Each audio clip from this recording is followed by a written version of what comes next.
মাজুলীৰ নিমাতী ঘাটত উদ্ধাৰ অভিযানৰ সামৰণি পৰিছে যদিও ডক্টৰ বিক্ৰমজিৎ বৰুৱা আৰু শিক্ষক ইন্দ্ৰেশ্বৰ বৰাৰ কোনো সন্ধান নাই। NDRFৰ দুবাৰৰ দৰে অৱশ্যে আজিও সন্ধান চলাব বুলি জানিব পৰা গৈছে।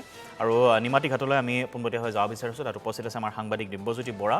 আৰু এই ঘাটত ডক্টৰ বিক্ৰমজিৎ বৰুৱাৰ পৰিয়াল, চিন্তিত পৰিয়ালে তাত নৈৰ ওচৰত পূজা অৰ্চনা জনাইছে, লুইতক ব্ৰহ্মপুত্ৰক সেৱা জনাইছে যাতে বিক্ৰমজিৎক উদ্ধাৰ কৰিব পৰা যায়। আমি পোনপটীয়াকৈ যাব বিচাৰিছোঁ দিব্যৰ ওচৰলৈ। দিব্য। নিশ্চয় জগদীশ, আচলতে এই মুহূৰ্ততো উদ্ধাৰ অভিযান চলি আছে। SDRF NDRFৰ তৰফৰ পৰা উদ্ধাৰ অভিযান চলি আছে। মই পোনে পোনে পৰিৱেশ দেখুৱাবলৈ মোৰ সতীৰ্থ বিকাশক অনুৰোধ জনাইছোঁ। এয়া নিমাতী ঘাটৰ দৃশ্য আৰু নিমাতী ঘাটত উদ্ধাৰ অভিযান চলি আছে। যৎপৰ হৈছে এই ঘাটসমূহত যি বিপদসংকুল পৰিৱেশ পূৰ্বতে আছিল, সেই বিপদসংকুল পৰিৱেশ যিমান পাৰে সুস্থিৰ কৰিবলৈ এতিয়া ঠিক কৰা চেষ্টা কৰা হৈছে। কিয়নো 2টা দিনৰ পূৰ্বে যি ঘটনা ঘটিল, আচলতে সমগ্ৰ অসমবাসীয়ে তথা দেশবাসীয়ে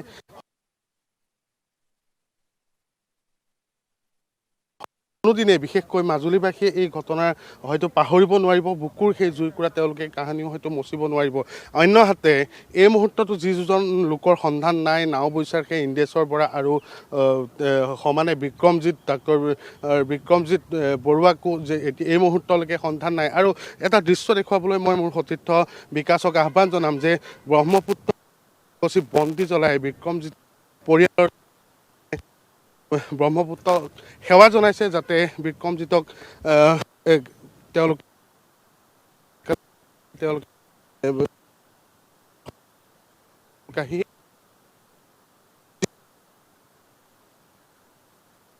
এনেদৰে আহি সতীৰ্থ বিকাশক পৰিৱেশটো মই দেখুৱাবলৈ অনুৰোধ জনাইছোঁ। বিকাশ অকণমান আগবাঢ়ি আহিব লাগে আৰু পৰিৱেশটো দেখুৱাব লাগে। সঁচাকৈ এক হৃদয় বিদাৰক। ক'ব লাগিব যে 3টা দিন হ'ল, আজি 3 দিনত ভৰি দিলে, কিন্তু এই মুহূৰ্তলৈকে সন্ধান নাই দুগৰাকীকৈ ব্যক্তিৰ। আৰু বিক্ৰমজিৎ বৰুৱাৰ যিহেতু সন্ধান নাই, গতিকে পৰিয়ালৰ লোক আহিছে আৰু এগছি চাকি জ্বলাই তেওঁলোকে ব্ৰহ্মপুত্ৰৰ ওচৰত সেৱা জনাইছে। ভৰা লুইতক তেওঁলোকে প্ৰণাম যাচিছে যাতে তেওঁলোকৰ পৰিয়ালৰ তেওঁলোকৰ আত্মীয়জনক ঘূৰাই দিব লাগে। ব্ৰহ্মপুত্ৰই ভৰা লুইতৰ বুকুত যদি তেওঁ আবদ্ধ হৈ আছে, তেনেহ'লে তেওঁক তাৰ পৰা পঠিয়াব লাগে, উলিয়াই দিব লাগে। সেই উদ্দেশ্যে আজি চাকি বন্তি জ্বলোৱা হৈছে। আৰু মই পোনে পোনে মোৰ সতীৰ্থ বীৰেন আৰু বিকাশৰ জৰিয়তে পৰিৱেশটো দেখুৱাইছোঁ। সেয়া পুনৰবাৰ মই দেখুৱাবলৈ চেষ্টা কৰিছোঁ। তাৰ সমান্তৰালভাৱে মই ইয়াৰ যিসকল লোক আছে বা পৰিয়ালৰ লোক আছে, তেওঁলোকৰ লগতো কথা পতাৰ চেষ্টা কৰিম। যথেষ্ট শোকত ভাগি আছে তেওঁলোক। মই পোনে পোনে চাকি বন্তি জ্বলোৱা সেই অনুষ্ঠানৰ মাজলৈ লৈ গৈছোঁ।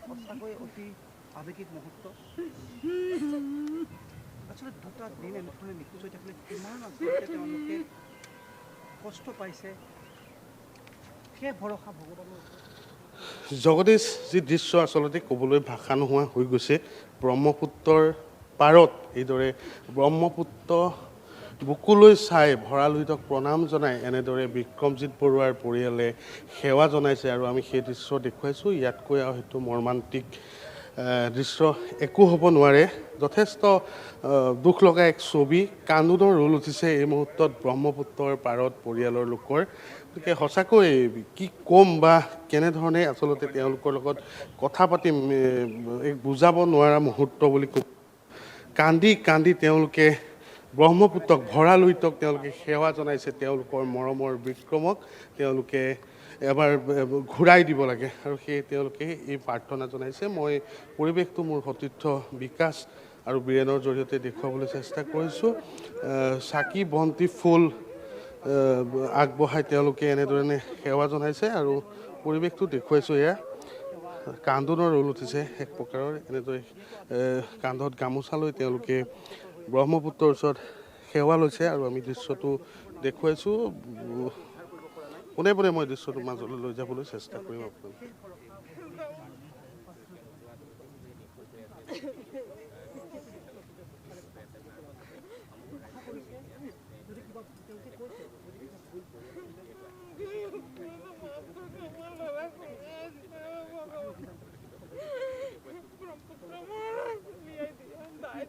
আপোনাৰ কোলাত আছে, তাক উলিয়াই দিয়ক, উলিয়াই দিয়ক।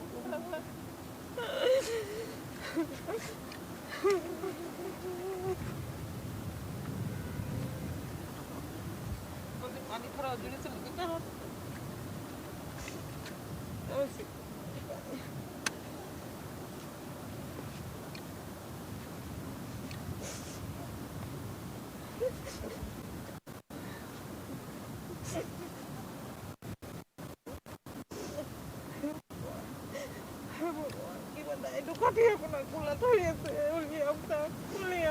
ভগৱান কিবা ভুল হৈছে যদি উলিয়াওক ক্ষমা কৰক আমি নাজানো একো ক্ষমা কৰক ভগৱান আপোনাৰ কোলাত আছে ওলাই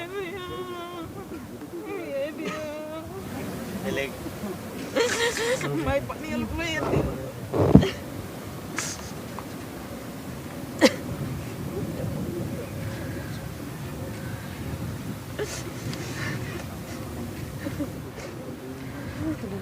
আমি মনেৰে ভাবিছোঁ নহয় ভাবি পেলাই তেওঁলৈ দিছোঁ এনেও হেৰিকৈ নাথাকে অলপ জ্বলিলে অকণমান সময় তাতে জ্বলি থাক অকণমান একো নাই জ্বলক পাৰতে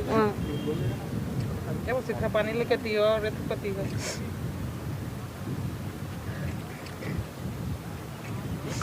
আমাৰ ঘৰৰ পৰিস্থিতি ইয়াতে বহুত বেয়া আছে ব্ৰহ্মপুত্ৰ মহাৰাজ আমার লড়া ঘুরাই দিও আমার লড়া ঘুরাই দিও বহুত ভাল লড়া আসলে সবাই আশীর্বাদ করো জল করছে বাইদেউ আচলতে এই মুহূৰ্তত আপোনালোকক কিবা সোধাৰ আমাৰ অৱকাশ নাথাকে তথাপিতো আমার কবলেও ধৈর্য নাই দাদা আমার কবলেও ধৈর্য নাই সি মুঠতে এটাই কথা কবি বহুত ভাল লড়া আসলে তার লগত নাজানো বহুত ভাল লড়া বহুত ভাল লড়া চাকৰি কৰিব গৈয়ে হ'ল সেইটোৱে নিজে যদি কিবা কৰিলে বেলেগ চাকৰি আজি গভৰ্ণমেণ্ট চাকৰি কৰিব গৈ পেলাই এজন চিকিৎসক হয় তেওঁ গভৰ্ণমেণ্ট চাকৰি কৰিব গৈ পেলাই আজি আমাৰ মাজত নাই চ' সেইটো বস্তু আমাৰ বস্তুটো কোনেও বুজি নাপায় আজি চবেই অভিযান চলাই আছে চবেই জানে অভিযানত কি হ'ব এইবোৰ মানে আমাৰ কাৰণে এতিয়া এইটো এটা ভেকু ভাওনা কাৰণ কি আল্টিমেটলি আমাৰ ভিনদেউ হয় আমাৰ পৰিয়ালৰ মানুহ হয় তেওঁক হেৰুৱাই পেলাই তেওঁ আজি ঘৈণীয়েকে কোনটো অৱস্থাত আছে দুটা ল'ৰা তেওঁ পিতৃ হয় তেওঁলোকে কি অৱস্থা আছে সেইটো বস্তু মানে এতিয়া ধৰক মিডিয়াই দেখাইছে বা বহুত আহিছে মিনিষ্টাৰ আমাৰ ঘৰলৈও গৈছে বহুতখিনি কিন্তু কোনেও ৰিপে' কৰিব নোৱাৰে সেইটোৱে কথা তেওঁ যদি নিজৰ কাৰণে কিবা হ'লেন তেতিয়া মনত এটা ছেটিছফেকশ্যন থাকিলেন যিয়ে হওক তেওঁ নিজৰ ভুলৰ কাৰণে কিন্তু এইটো তেওঁৰ ভুল একেবাৰেই নহয় তেওঁ ডেইলি আহে তেওঁ বুলি নহয় আজি তেওঁ অলপ ফেমাছ হয় সেইটো কাৰণে তেওঁক চবেই চিনি পায় কিন্তু তেনেকৈ আননয়িংলি আৰু কিমান মানুহ আছে চবেই কৈ আছে দুজন মানুহ কোনোবাই সঠিককৈ ক'ব পাৰিব দুজন মানুহ কোনেও ক'ব নোৱাৰে দুজন মানুহ বুলি কৈ আছে বিক্ৰমজিৎ বৰুৱা আৰু এজন কোনোবা বৰা মানে কিবা কৈ আছে কিন্তু আৰু হয় তাৰ বাহিৰে যে কিমানখিনি আছে সেইটোতো কোনেও ক'ব নোৱাৰে কাৰণ কি তেওঁলোকে একেবাৰে হয়তো চিনি নাপায় তেওঁ পৰিয়ালৰ সৈতেও বেলেগে চিনি নাপায় সেই সকলো কথা ভাবক সেইকাৰণে আমাৰ মানে কি হয় অসমত এটা কথা আছে কোনোবা মৰিব লাগিব পৰিৱৰ্তনটো তেতিয়াহে আহিব যেতিয়া মানে এতিয়া যোনখিনি আহিছে এতিয়া এম্বুলেঞ্চো দেখিছোঁ এতিয়া বহুত ধৰণৰ মানে মানুহো দেখিছোঁ হয় মানে কোনোবা মানে ঘটনা ঘটালে বুলি নহয় মইতো কমকৈ কোনোবা মৰিব লাগিব যদি অসমত পৰিৱৰ্তন আহিব লাগে কোনোবা কাৰোবাৰ ঘৰৰ কোনোবা সন্তান মৰিব লাগিব তেতিয়াহে চবেই গম পাব যে কোনোবা মৰিলে তাৰমানে ইটছ টাইম টু ডু চাম ৱৰ্ক মানে সেইটোৱে হৈছে বহুত ধৰণৰ হৈ আছে সেইটোৱে কথা সৰু সৰু ঘটনা আজি কথা কি চব সুবিধা চৰকাৰে দিছে গোটেইখিনি সুবিধা দিছে কালি দেখিছো গোটেই লাইফ জেকেট আছে সেইবিলাক সজাবলৈ দিছে নি সেইটোৱে কথা সজাবলৈ দিছে ষ্ট'ৰুমত সেইটো নাৱত কেলে নাছিলে সেইটো নাৱত থকা হ'লে মানুহ আছিলে নাই কোৱাচোন আজি আপোনালোকে দেখাইছে আপোনালোকৰ নিজৰ এইবিলাক ষ্ট'ৰুমত জাপ দেখিছো এতিয়া কেলে উলিয়াইছে এইবিলাক দেখুৱাইছো যে লাইফ জেকেটবোৰ তাত পৰি আছে কেতিয়া থাকিব লাগিছিলে হয় হয় সেইটোৱে কথা আপোনালোকো যায় আমিও তাৰ যিজন বিধায়ক আছে মুখ্যমন্ত্ৰী থাকে এই ঘাটেদি গৈছে কিন্তু লাইফ জেকেটৰ ব্যৱহাৰ একেবাৰে নাছিলে হয় 130 জনক পিন্ধি হয় হয় হয় আজিৰ পৰা দেখা গৈছে প্ৰতিজন কিয় মানে মানুহ মৰিছে ন যাৰ মৰিছে তাৰ কৈছে এতিয়া দি কি লাভ আছে এতিয়া এটা কথা কওঁ মুখ্যমন্ত্ৰী হিমন্ত বিশ্ব শৰ্মাই যিমানখিনি আহি পেলাই ইয়াতে এই নিমাতী ঘাটতে ময়ো আছিলোঁ আমাৰ গোটেই আপোনালোকো আছিলে চব যোনখিনি কথা কৈছে দুখ স্বীকাৰো কৰিছে আৰু কৈছে আমাৰ মেনেজমেণ্টৰো লুপ হলছ আছে গোটেইখিনি কথা তেখেতে কৈ গৈছে ভালকৈ কিন্তু তেখেতে কৈছে যে ছিংগল ইঞ্জিন নহ'ব ডাবল ইঞ্জিন চলিব আজিৰ পৰাই ইমপ্লিমেণ্টেশ্যন হ'ব 4 বছৰ দলং বনাওঁতে লাগিব, 4 বছৰলৈকে আমি এটা যোনখিনি প্ৰাইভেট নাও চলিছে তেওঁলোককো ছাবচিডাইজ কৰি পেলাই 75%, 25% গোটেইখিনি এটা ধুনীয়াকৈ কৈ গৈছে কথাখিনি। কিন্তু মই কৈছোঁ এই গোটেইখিনি ষ্টেটমেণ্ট এই চন্দ্ৰমোহন পাটোৱাৰীয়ে 2018 27 ছেপ্টেম্বৰত কৈছিলে ফেচবুক, গোটেই একেই ষ্টেটমেণ্ট। 100 কোটি টকাৰ আছে অনুমোদন পাইছে বিশ্ব বেংকৰ পৰা। 10 কোটি টকাৰ নিমাতী ঘাটত ফেৰী ছাৰ্ভিচ আৰম্ভ হ'ব। ছিংগল ইঞ্জিন নাও নচলিব, ডাবল ইঞ্জিনৰ নাও লাগিব। এই গোটেই কালি যিমানখিনি কথা তেখেতে কৈ গৈছে এইখিনি 2018 27 ছেপ্টেম্বৰৰ এটা পোষ্টত, ফেচবুক পোষ্টত চন্দ্ৰমোহন পাটোৱাৰী ফেন ক্লাবে দিছে। এইখিনি মই কালি পালোঁ। এই মই পঢ়ি দিছোঁ দেই। চৰকাৰী অনুমোদিত ফেৰী ভটভটীয়া 2টা ইঞ্জিন থকাটো বাধ্যতামূলক হ'ব। প্ৰতিজন যাত্ৰীৰ বিপৰীতে থাকিব লাগিব লাইফ জেকেট। সদনত মন্তব্য মন্ত্ৰী চন্দ্ৰমোহন পাটোৱাৰীৰ আভ্যন্তৰীণ জল পৰিবহণ বিভাগৰ উন্নতিকৰণৰ বাবে বিশ্ব বেংকে দিছে 100 কোটি টকা। শীঘ্ৰে ব্ৰহ্মপুত্ৰত হ'ব 10 কোটি টকীয়া অত্যাধুনিক ফেৰী সেৱা। এই ফেৰীত একেলগে যাব পাৰিব 200জন যাত্ৰীৰ লগতে 8খন গধুৰ truck. This is the statement of Chandramohan Patwari. It was in fan club of Chandramohan Patwari 27 September 2018. The same statement was given by Himanta Biswa Sharma yesterday, and Chandramohan Patwari was sitting next to him. So, এতিয়া আমি ইয়াৰ পৰা কি বুজিব পাৰোঁ যে একেখিনি statement 2 বছৰ আগতেও দিছে, এতিয়াও দিছে, আকৌ ঘটনা এটা হ'ব, পৰহিও দিব, এনেকৈ মিডিয়া জমা হ'ব, তাৰপিছত দিয়েই থাকিব নে কি? গতিকে মোৰ পলিটিকেল ষ্টেটমেণ্ট একো নাই। গতিকে ইয়াৰ ওপৰত আপোনালোকক ক'লোঁ, আপোনালোকে যদি এইটো শুদ্ধ ষ্টেটমেণ্ট হয় চন্দ্ৰমোহন পাটোৱাৰীক ধৰক 2018 কৈছিলে।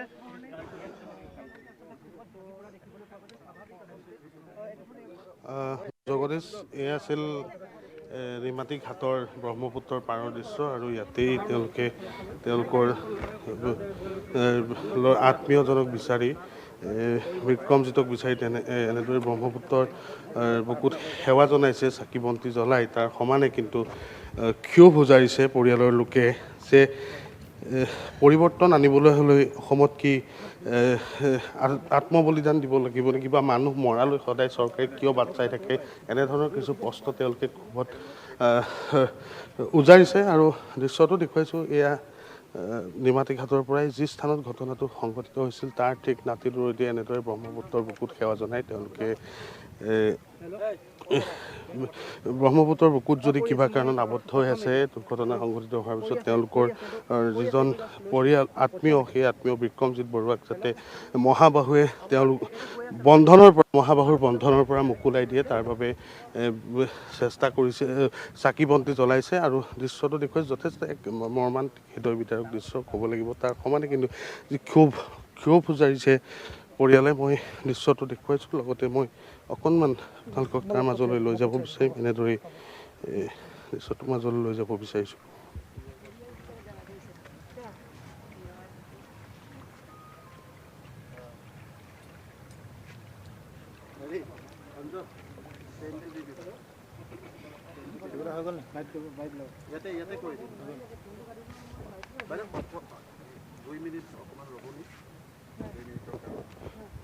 বাইদেউ, বেলেগ কথা ক'লোঁ, তেওঁৰ পত্নী এতিয়া কেনে আছে, স্বাস্থ্য কেনেকুৱা? আজি 3টা দিন হ'ল, খোৱা বোৱাও নাই আপোনালোকৰ? নাই, খোৱা নাই, বোৱা নাই, মাজে মাজে ঠিকে থাকে, মাজে মাজে আকৌ মানে চিঞৰি উঠে, ৰাতি শুব নোৱাৰে। চ' এইটো এটা মানে বৰ আনএক্সপেক্টেড এটা বস্তু হৈছে আমাৰ ফেমিলিত। আমি বহুত সাধাৰণ ফেমিলি। আমি বায়ে গভৰ্ণমেণ্ট চাকৰি কৰে, ভিনদেউৱে গভৰ্ণমেণ্ট চাকৰি কৰে, চৰকাৰকে চাকৰি কৰি পেলাই গোটেইখিনি দিলে আল্টিমেটলি মানে কি আৰু তেওঁ ইচ্ছা কৰা হ'লে বহুত ভাল চিকিৎসালয় এখনত কাম কৰিব পাৰিলে প্ৰাইভেট চিকিৎসালয়ত আৰামছে লাখ টকা দৰমহা কৰি লৈ পেলাই কৰিব পাৰিলে কিন্তু সেয়া মাজুলীলৈ সাধাৰণতে বহুত নিবিচাৰে আহিবলৈ মাজুলীলৈ আপুনি আচৰিত হ'ব মাজুলীলৈ বহুত আহিব দিগদাৰে পায় মানে কি আৰু মাজুলীলৈ যাম ইমান হয় ছেইম আমিওতো মানুহ ন আমিও সদায় যদি অহা যোৱা কৰিব লাগে আমিও নকৰোঁ জীৱনৰ ৰিস্ক লৈ আমিও প্ৰাইভেট চাকৰি কৰোঁ গভৰ্ণমেণ্ট চাকৰি কৰিব সেইকাৰণে বেয়া পাওঁ কিন্তু কথা হ'ল যে তথাপিও তেখেতে গৈ পেলাই গভৰ্ণমেণ্ট চাকৰি কৰিছে ৰাইজক সেৱা আগবঢ়াইছে তাৰপিছত যদি সেই সেৱাৰ বিনিময়ত যদি নিজৰ প্ৰাণ দিব লাগে সেই সেৱাৰ যে কিবা এটা আছে মই নাভাবোঁ তাৰমানে একেবাৰে নাভাবোঁ আৰু যি হেৰুৱালোঁ আমি হেৰুৱাইছোঁ বাকী কোনেও হেৰুৱা নাই ঘটনা এটা হয় মানুহ এজন ঢুকাই তাৰ বিনিময়ত এটা ঘোষণা কৰে তাতেই আবদ্ধ থাকে হয় তাতেই থাকে এতিয়া আকৌ আৰু কোনোবা ঢুকাব তাৰপিছত আকৌ হ'ব এমাহমান চলি দুজন ল'ৰা বুলি কৈছিল কিমান বয়সৰ প্ৰথমজন বয়সটো প্ৰথম ল'ৰা ক্লাছ 7 আৰু সৰুটো ক্লাছ 5ত কেনে আছে তেওঁলোক এয়া দেউতা আহিব পাপা আহিব বুলিয়ে ভাবি আছে আৰু সেইটোৱে তাকেতো ঠিক আছে আছিল জগদীশ পৰিয়ালৰ লোক আপোনাৰ খুৰা হয় মোৰ ভিনদেউ হয় এই আছিল পৰিয়ালৰ লোক আৰু আছে মই অকণমান দৃশ্যটো দেখুৱাই যাবলৈ বিকাশক সহযোগী অনুৰোধ জনাইছোঁ কান্তি কাটি এনেদৰে ব্ৰহ্মপুত্ৰৰ পাৰত তেওঁলোকে মহাবাহুক সেৱা জনাইছে যে যাতে তেওঁলোকৰ যদি কিবা কাৰণত যদি ব্ৰহ্মপুত্ৰৰ সেই মহাবাহুৰ বান্ধোনত বান্ধ খাই আছে তেওঁলোকৰ মৰমৰ বিক্ৰমজিৎ তেনেহ'লে তেওঁলোকক সোনকালে মুক্তি দিব লাগে তাৰেই কামনা কৰিছে তেওঁক মুক্তি দিব লাগে লগতে ইন্দ্ৰেশ্বৰ বৰা নামৰ যিজন শিক্ষক ইতিমধ্যে এই মুহূৰ্ততো সন্ধান নাই গতিকে দুয়োৰে মুক্তি কামনা কৰি তেওঁলোকে এনেদৰে মহাবাহুৰ বুকুত তেওঁলোকে সেৱা লৈছে আৰু আমিও কামনা কৰিছোঁ যদি সঁচাকৈ এই মুহূৰ্ততো সকলোৱে আশা কৰিব যে সশৰীৰে ঘূৰি আহক গতিকে আমিও কামনা কৰিম যাতে বিক্ৰমজিতক তেওঁলোকে ঘূৰাই পাওক পুনৰ পৰিয়ালটোলৈ হাঁহি বিৰিঙি আহক ইতিমধ্যে পৰিয়ালে কৈছে যে এতিয়াও তেওঁলোকৰ ল'ৰা দুজনকৈ পুত্ৰ স্কুলত পঢ়ি আছে আৰু দুইজনেই এতিয়ালৈকে কৈ আছে যে পাপা আহিব এনেধৰণে বাট চাই আছে তেওঁলোকে আৰু বাৰে বাৰে যথেষ্ট ক্ষোভ উজাইছে আৰু সেই ক্ষোভখিনি মই পুনৰাই ক'ব বিচৰা নাই আৰু এই দৃশ্যটো দেখি আপোনালোকে অনুমান কৰক আচলতে কি এক পৰিৱেশ যাৰ লগত হয় যাৰ লগত এই ঘটনা ঘটে তেওঁলোকেহে অনুমান কৰে আচলতে কি হয় পৰিয়ালৰ লগত এনেকুৱা এটা ঘটনা যদি আপোনাৰ মোৰ লগত হয় 3টা দিনে নিজৰ ঘৰৰ মানুহজন নাই এটা দুৰ্ঘটনা ঘটিল আৰু দুৰ্ঘটনাটো হৈছে মহাবাহুৰ বুকুত গতিকে ভৰ বাৰিষা কি ধৰণৰ এটা পৰিৱেশ হ'ব পাৰে সেইটো যাৰ লগত হয় তেওঁহে অনুমান কৰিব পাৰে জগদীশ নিশ্চয় দিব্য এই মুহূৰ্তত আপোনাক ধন্যবাদ জ্ঞাপন কৰিছোঁ